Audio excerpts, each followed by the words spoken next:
বিবাহ সাধারণত ৩ রকমের হয়ে থাকে: বৈধ বিবাহ, অবৈধ বিবাহ এবং নিয়মিত বিবাহ।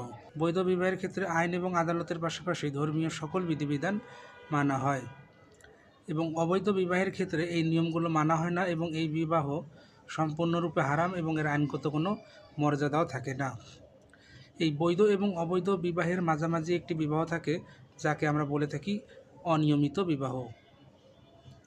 এই বিবাহের ক্ষেত্রে দেখা যায় বৈধ বিবাহ হওয়ার জন্য যে শর্তগুলো পূরণ করা দরকার সেগুলোর কোনো কিছুতে ঘাটতি থাকে, এবং এই ঘাটতি পূরণ করলে সেই অনিয়মিত বিবাহ নিয়মিত বিবাহে বা বৈধ বিবাহে পরিণত হতে পারে।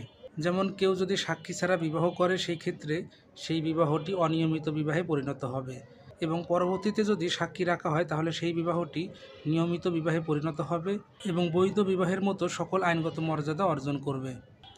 কোনো ব্যক্তির যদি 4টি স্ত্রী বর্তমান থাকে এবং 4টি স্ত্রী বর্তমান থাকা অবস্থায় তিনি পঞ্চম বিবাহ করেন, তাহলে পরবর্তী বিবাহটি অনিয়মিত বিবাহ হবে।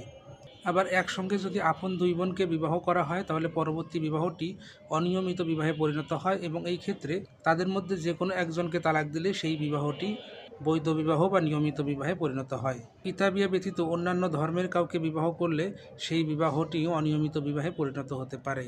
সেই ক্ষেত্রে ধর্ম পরিবর্তনের মাধ্যমে বিবাহটি নিয়মিত বা বৈধ বিবাহে পরিণত করা যায়। এখন আমরা দেখব অনিয়মিত বিবাহের ক্ষেত্রে স্বামী স্ত্রী কী অধিকার ভোগ করে থাকে। অনিয়মিত বিবাহের ক্ষেত্রে স্বামী স্ত্রীর কোনো সন্তান হলে সেই সন্তানটি বৈধ হবে। স্বামী স্ত্রী পরস্পরের উত্তরাধিকার হবে এবং স্ত্রী দেনমোহরও পাবে। যেটি আমরা অবৈধ বিবাহের ক্ষেত্রে দেখে থাকি, এই বিবাহে যদি কোনো সন্তান জন্মলাভ করে সেটি কোনো স্বীকৃতি পায় না। বিবাহ একটি পবিত্র বিষয় এবং সমাজে শান্তি শৃঙ্খলা প্রতিষ্ঠার জন্য বিবাহের যথেষ্ট গুরুত্ব আছে। আমরা একটি বিবাহকে আইনগতভাবে এবং ধর্মীয়ভাবে পুরোপুরি সকল শর্ত মেনে চলে বিবাহ করব এবং নিয়মিত বিবাহ বা বৈধ বিবাহের মাধ্যমে সমাজে আমাদের ভবিষ্যৎ উত্তরাধিকার রেখে যাব। ধন্যবাদ, ভালো থাকবেন।